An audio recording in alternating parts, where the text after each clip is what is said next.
Mister Gold cooking coconut oil. இது சமையலுக்குன்னு ஸ்பெஷலா தயாரான பியூர் கோகனட் ஆயில். சமையலுக்கென்றே ஸ்பெஷலான Mister Gold cooking coconut oil. Meenakshi Academy of Higher Education and Research. Admission open. Apply online.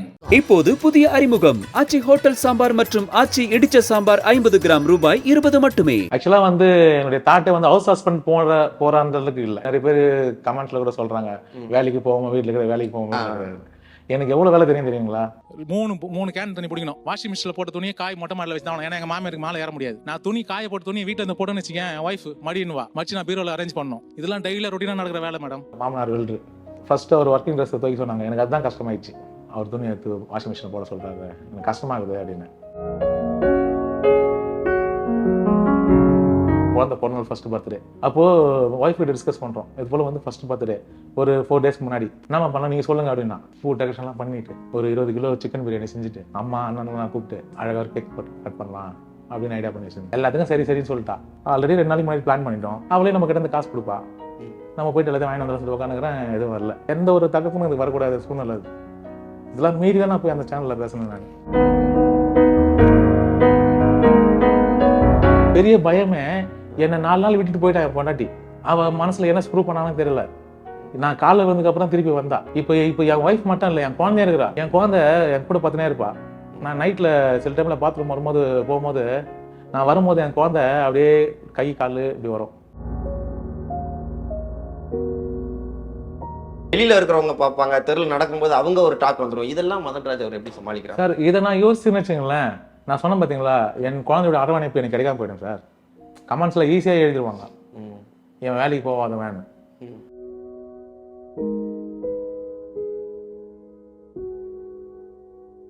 இனரிஷ் பகல் எல்லாருக்கும் வணக்கம். நான் ரஜராஜ் தெமௌன். ஸோ இன்னைக்கு நம்ம கூட மதன்ராஜன் தான் இருக்காப்ல. வணக்கம்ண்ணா. வணக்கம். எப்படி இருக்கிறீங்க? நல்லா இருக்கேன், நீங்க நல்லா இருக்கிறேன்னா. ஸோ ரீசெண்டாக தமிழால பார்த்து பயங்கர ட்ரெண்டிங்கு. நான் மதன்ராஜன் முதல்ல கேட்குற கேள்வி என்னன்னா, மதன்ராஜனா எதுக்கு ஹவுஸ் ஹஸ்பண்ட் ஆனாப்ல? ஆக்சுவலா என்னுடைய தாட்டை ஹவுஸ் ஹஸ்பண்ட் போறான்றதுக்கு இல்லை. ஆக்சுவலா நாங்கள் லவ் மேரேஜ்.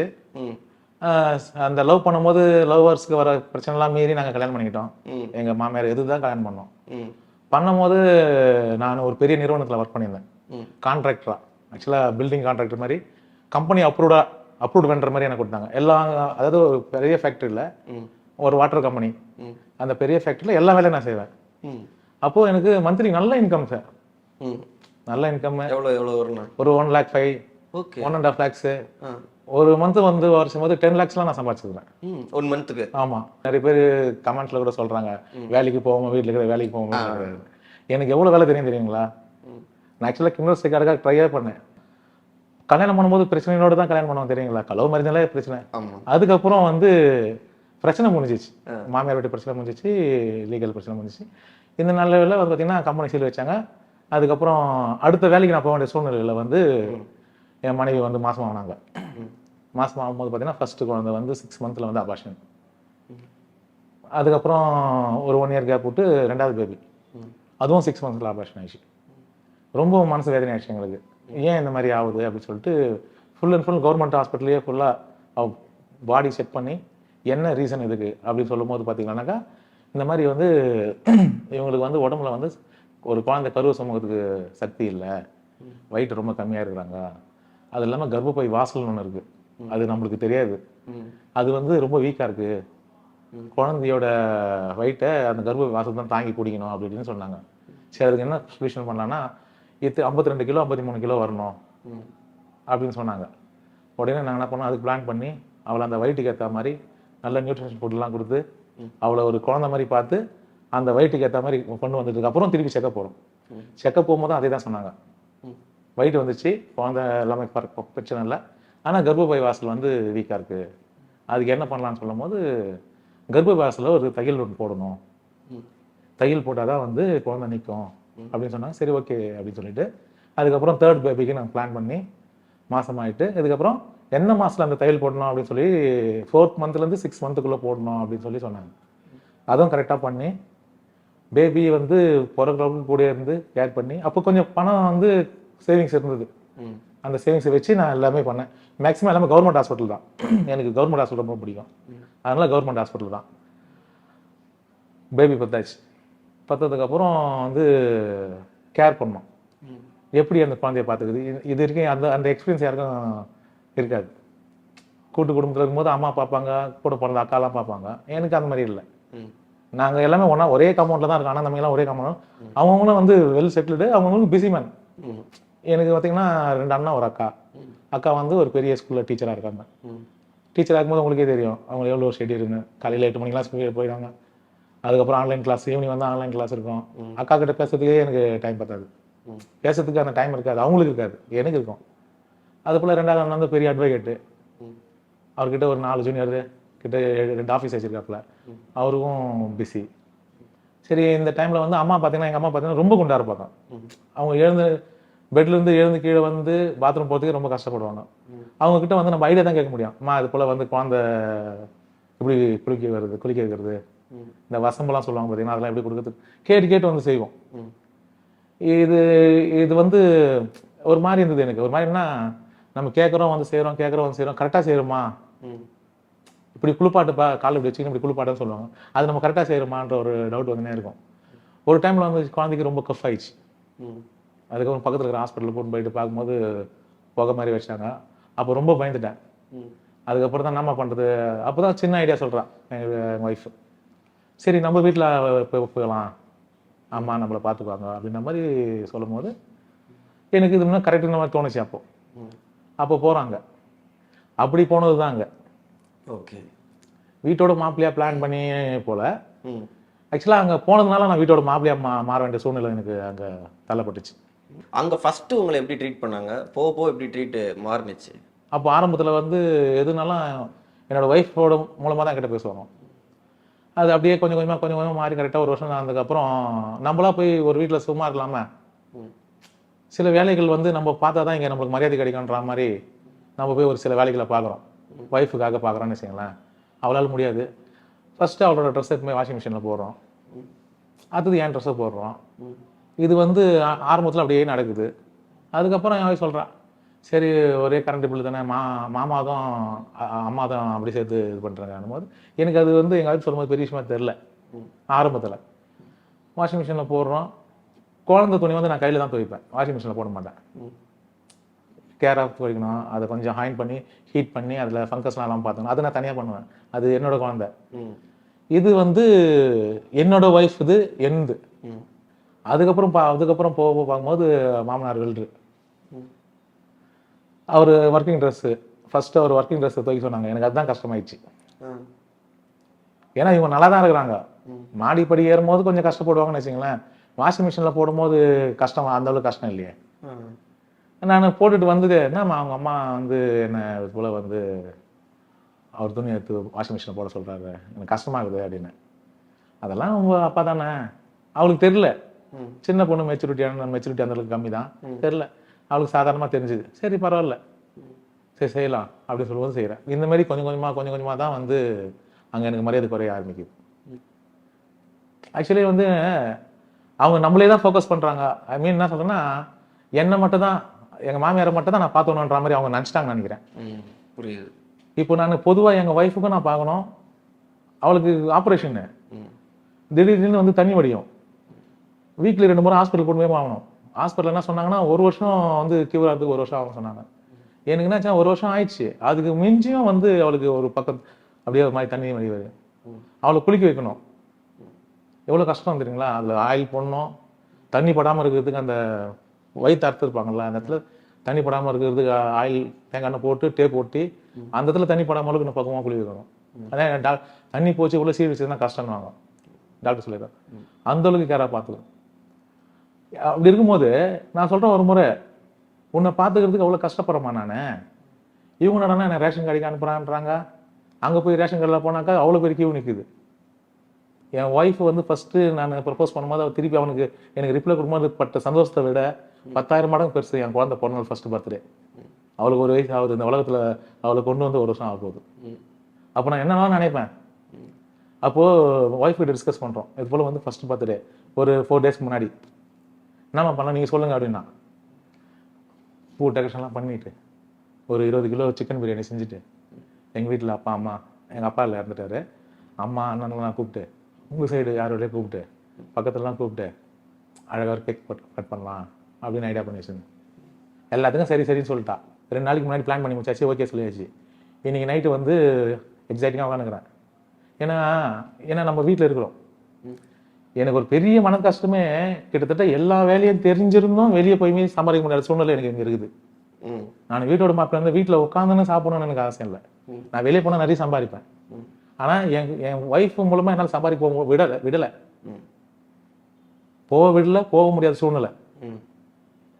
சரிங்களா?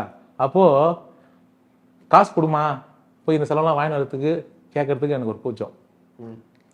ஆல்ரெடி 2 நாளைக்கு முன்னாடி பிளான் பண்ணிட்டோம், இதெல்லாம் செய்யலன்னு சொல்லிட்டு. அவளே நம்ம கிட்ட இருந்து காசு கொடுப்பா, நம்ம போயிட்டு எல்லாத்தையும் வாங்கி வந்து சொல்லிட்டு உட்காந்துக்கிறேன். எதுவும் வரல. சரி, அன்றைக்கி நைட்டு சரியாக தூக்கமே இல்லை. மறுநாள் மணி ஒரு 9:10 ஆகுது. என்னம்மா ஒரு பிளானும் இல்லாதுக்கிற, என்னம்மா நான் அதெல்லாம் ஒன்றும் வேணாங்க, அது அடுத்த வருஷம் பார்த்துக்கலான்ட்டான். 4 நாளைக்கு முன்னாடி உட்காந்து பேசணும், இது போல் வந்து குழந்தை ஃபஸ்ட்டு பார்த்துட்டு அம்மாலாம் கூப்பிடலாம் அப்பாலாம் கூப்பிடலாம்னு சொன்னது, இப்போ திடீர்னு வேணான்னு சொல்கிறியே அப்படி சொல்லும்போது அடுத்த வருஷம் பார்த்துக்கலாம். எவ்வளோ கஷ்டப்படுறேன் நான். ஒரு தகப்பனா என் குழந்தைக்கு சிம்பிளாங்க ஒரு 300 கேக் வாங்கி வந்து வெட்டினாங்க. எப்படி இருக்குன்னு சொல்லுங்க பார்க்கலாம். என் குழந்தைக்கு தெரில, 1 வயசு குழந்தைக்கு என்ன தெரியும்? நான் எவ்வளோ ஆசைப்பட்டிருப்பேன். இது எங்கள் வீட்டில் இருந்தால் எங்கேயாச்சும் கடாச்சும் வாங்கி செஞ்சிருப்பேன் நான். இப்போ எங்கள் மாமியார் சாதாரண போய் அம்மா கூப்பிட்டுன்றேன், அதெல்லாம் விடுங்க, சாதாரண விஷயங்க அதெல்லாம். ஃபஸ்ட்டு பார்த்தோன்னா எந்த வருஷம் தானே வரப்போகுது அப்படின்றா. நீங்கள் சொல்லுங்கள், ஒரு தகுப்பு எவ்வளோ கஷ்டம் இருக்கும். கண்டிப்பாக. இதை விட வேறு கொடுமை தான் வேணும். இன்னொரு முறை காசு கேட்கும் போது அது டிவியில் கூட சொல்லியிருப்பேன். இன்னொரு முறை காசு கேட்கும் போது கூட உனக்கு பரவாயில்ல அப்படின்றா. என் குழந்தை உண்டி வச்சு வந்து கொடுக்குறா. எந்த ஒரு தகப்பும் எனக்கு வரக்கூடாது சூழ்நிலை அது. இதெல்லாம் மீறி தான் நான் போய் அந்த சேனலில் பேசணும். நான் எங்கே கேட்டாலும் இந்த கேள்வி கேட்டாலும் எனக்கு ரொம்ப கஷ்டமாயிடும். பட் இது எப்போ மாற ஆரம்பிச்சிச்சுன்னா, அதுக்கடுத்து என் மாமனார் துணியை கொடுத்தாங்க, மாமியார் துணி வரும்போது நீங்கள் ஒரு 2-3 தடவை ரிப்பீட்டடாக வரும்போது ஸ்டாப் அப்படின்னு நோ சொல்லி இருந்திருக்கலாமே, நோ சொல்லி பழகிருந்துருக்கலாமே. அதுதான் சார் எனக்கு ஒரு பெரிய பயமே. என்னை 4 நாள் விட்டுட்டு போயிட்டா என் பொண்டாட்டி. அவள் மனசில் என்ன ஸ்க்ரூ பண்ணாலும் தெரியல. நான் காலைல வந்ததுக்கப்புறம் திருப்பி வந்தா. இப்போ என் ஒய்ஃப் மட்டும் இல்லை, என் குழந்தைய இருக்கிறா. நான் என் ஒய்ஃப் மேலே எந்த அளவுக்கு நான் அன்பு செலுத்திக்கணும், அதோட டபுள் மடங்கு எங்கள் குழந்தை மேலே. என் குழந்தை என் கூட பார்த்துனே இருப்பா. நான் நைட்டில் சில டைமில் பாத்ரூம் போகும்போது நான் வரும்போது என் குழந்தை அப்படியே கை கால் இப்படி வரும். அதை நீங்கள் பார்த்துருப்பீங்களே எனக்கு தெரியாது. எல்லா தகப்பனும் பார்த்துருப்பாங்க. அதை குழந்தை தேடும். அப்பாவோட வாசனை தெரியும் குழந்தைக்கு. நான் 4 நாள் இல்லாத போது என் குழந்தை ஏங்கிச்சுன்னா அதை நான் நினச்சி பார்க்கும்போது எவ்வளோ அவமானப்பட்டா பரவாயில்ல, அந்த ஒரு செகண்ட் கூட என் குழந்தைக்கு நான் பாசத்தை நான் விட்டு கொடுக்கூடாதுன்னு நினைக்கிறேன் நான். சரி, நான் இன்னொன்று வந்து உங்கள் ஒய்ஃப் ஃபேமிலி வந்து நார்த் இந்தியன் அப்படின்னு சொல்கிறீங்க. ஸோ நீங்கள் வந்து இங்கே உள்ள ஆள் தானே நீங்கள்.